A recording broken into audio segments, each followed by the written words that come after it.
Thank you, Andrew. Very well done there with the wrap-up of the Garnet and Black. As Andrew said, we finished our team segment of fall workouts. We're back on the field a little bit today with some skill work, and we'll try to get some more guys out periodically until Thanksgiving to try to continue to improve a little bit. But I felt like it was a productive fall. As you know, we got some questions to answer at short, second, and third. Our pitching staff is much like it was last year. We've lost certainly John Taylor, who had 50 appearances for us, did a tremendous job, and we lost Jose Mata, a couple of guys down there. But we've got a lot of guys back. We got a veteran core back in our outfield and Christian Walker, and so we got a chance with some veteran experience to put a pretty good team on the field, and we got to get the answers at those other positions. Questions? David? Ray, just looking at the health report, the injury report, are there any guys on it that you know could be missing time in the spring, or that you already know are going to be out for the spring? You know, I don't think so at this point. We hope to have Nolan Belcher at 100% come January. We hope to have Tyler Webb 100% in January as well. Sean Sullivan is with us. He was hurt a little bit this fall, but he tried to participate anyway. He should be 100%. Patrick Harrington should be 100% come February. So we're hoping that most of our guys will be ready to go. Coach, I don't know if you remember far back to fall practices the previous 2 seasons and how you felt about your team maybe going into the following season, but how do you feel going into another season? You've won 2 straight World Series, compared to maybe how you felt about the teams the previous 2 years after fall practice? And quite honestly, I don't give that too much thought. I think fall practices are always the same as far as the way I approach it, no matter that the players change. You know, they graduate, they get drafted, they come and they go. I always approach it the same way. We don't deviate from our practice schedule too often from one year to the next. We try to do the same things. We try to get better. We try to stress the fundamentals, have some competition on the weekends, and get as prepared as we can to go into the next season. So I don't think about what's happened in the past. I don't think about too much about the future. We just think about what we got to do today and try to put a pretty good team together. And it may sound a little bit like coach speak, but that's the truth. We're just trying to be as good as we can be today and not get ahead of ourselves and try to be ready when the bell rings in February. Neil. Ray, coming out of the fall, with those positions that were open, who do you see as maybe the leaders as you move into spring practice in January, second, third, short, catcher? Well, it is early November, so that being said, there'll be some opportunities in late January and February for things to change.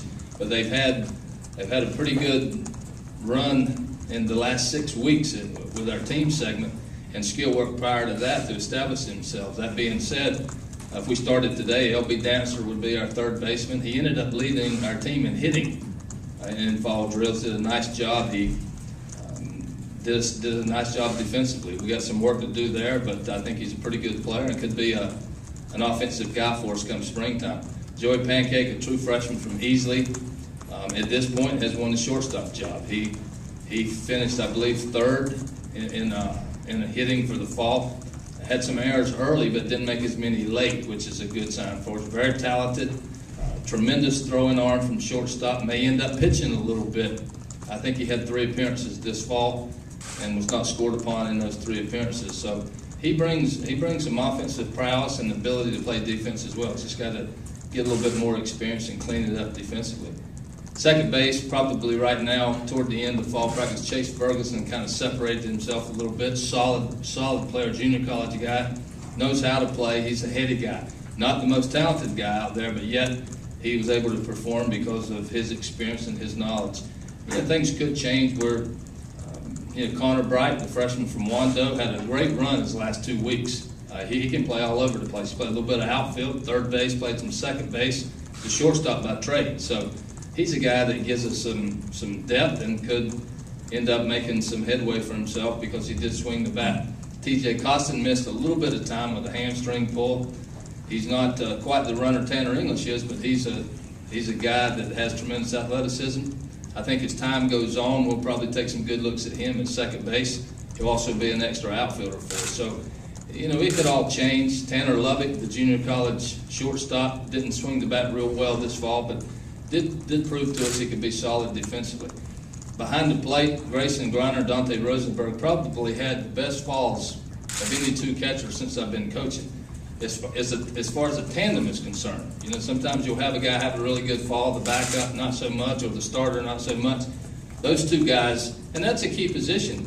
You know, we had, you know, Brady Thomas and Robert Berry last year who did a stellar job for us the entire year, and Berry picked it up at the end when Brady wasn't able to go.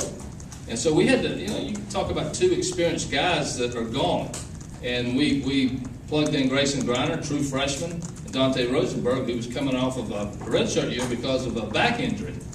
And those guys caught the majority of the innings the entire fall and were outstanding. Dante hit almost 300, Griner 265, 270 in that range. But the part that had me most excited is their ability to play defense. It was outstanding. I don't think Griner was charged with the pass ball the entire fall. And Rosenberg might have had, you know, 4 or 5.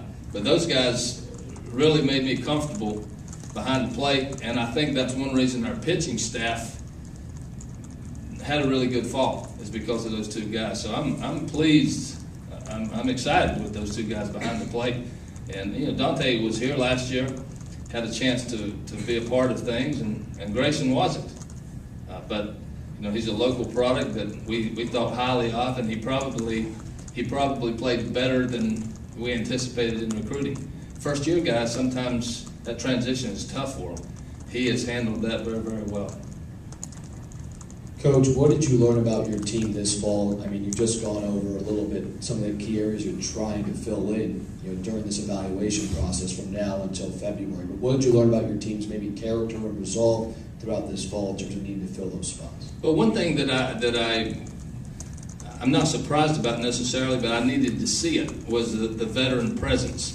I needed to see Marzilli being the junior that he is now and being that kind of leader on the field. And Jake Williams and Adam Matthews came back for his senior year. I needed to see those guys assume this team a little bit. And Christian Walker and Matt Price and Michael Roth. I needed to see that emerge from some of those other guys. And I'm quite pleased with where we are from that standpoint. I think that when you are able to bring back guys like Matthews and Marzilli and Jake Williams and Michael Roth and Matt Price, and you have Kobe Holmes back again, and, you know, Forrest Kumis was in the program, Tyler Webb.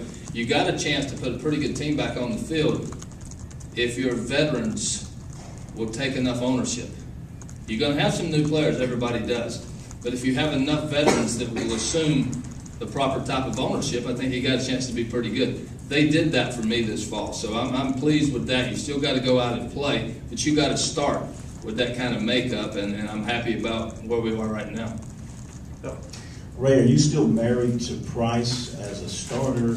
And in his outing in which he got the 7 strikeouts in the last game, Westmoreland, did he show you some of what he had as a freshman? You know, I thought Adam Westmoreland had a really good fall. I think he led our total innings pitched this fall. I believe he had 20 or so in the scrimmages, and his ERA was very, very low. He didn't walk too many people, had a bunch of strikeouts, didn't give up a lot of hits. So his velocity is probably not back to where it once was, but his pitchability has been pretty good. So that gives us a little bit of comfort. He had a pretty good start last year, and then he kind of faltered in the middle and didn't get a chance to pitch at the end. So that gives us another veteran guy. Married to Price as a starter. If you look at it one way, you can start the weekend with Roth, Price, and probably Kobe Holmes, who had a pretty good run this fall as well. You put Kumis in the bullpen. You got Tyler Webb down there. You got some other guys, 2 or 3 pretty good-looking freshmen. You got a chance with some veteran guys to eat up some key innings for you. The question is, will you be able to get at the back end what Price gave us? Well, it remains to be seen. You know, I don't think you ever go into a situation where you refuse to change. We'll probably make some adjustments as we need to, but Matt Price could pitch a lot more innings than he's pitched here before, and that may be the way we go. But I think it's you have to evaluate it as you go. and I think Matt probably feels the same way. But you feel pretty good out front with those guys. And Kunis is pretty excited about the bullpen. He had a hamstring injury that sidelined him for the last 2 or 3 weeks of the fall, conditioning injury. So I'd like to have seen him a little bit, but he certainly has the mindset to be a bullpen guy. You know, he was a tough football player in high school, and he has that mentality. So I think we're okay from a pitching standpoint, and some veteran guys. We gotta solidify those 3 key positions that we lost in the infield.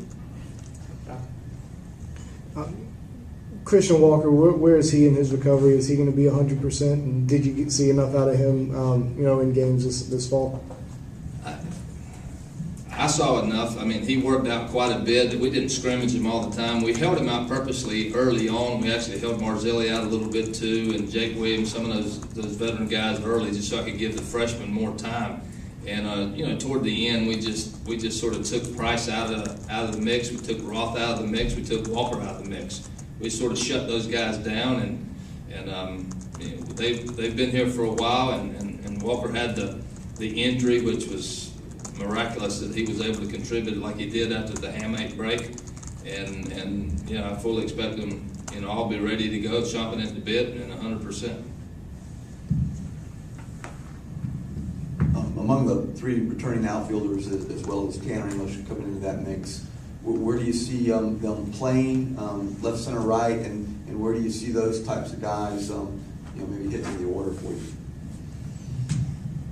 Yeah, I'm not sure right now. Jake Williams, he's a guy that has played really, really well for us, and I think if you go back a year ago, you think about Jake Williams, you go, you know what, he's a solid outfielder. He makes most of the plays, and we'll do a good job.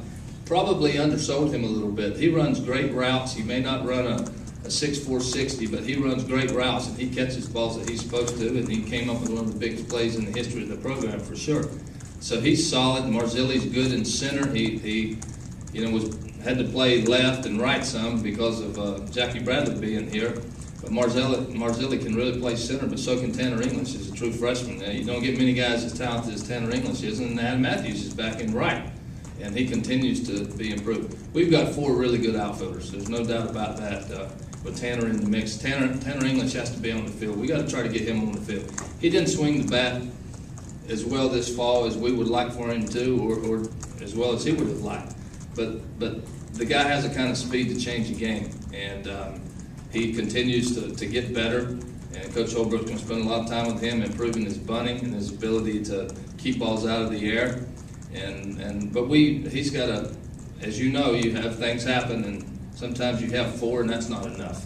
But those 4 guys have to play. As far as the order is concerned, I'm not sure. We'll probably have Marzilli near the top. Matthews, knock on wood, Matthews had the best approach offensively than any player I can remember in a long time in fall drills. His experience and his ability to get comfortable offensively is a place that he's really never been, although he's been a good player. He went deep in counts the entire fall. He walked, he hit balls to right field. He was 6-7 pitch at bat every single time. That's the best I've seen him look, and he had over 300 this fall.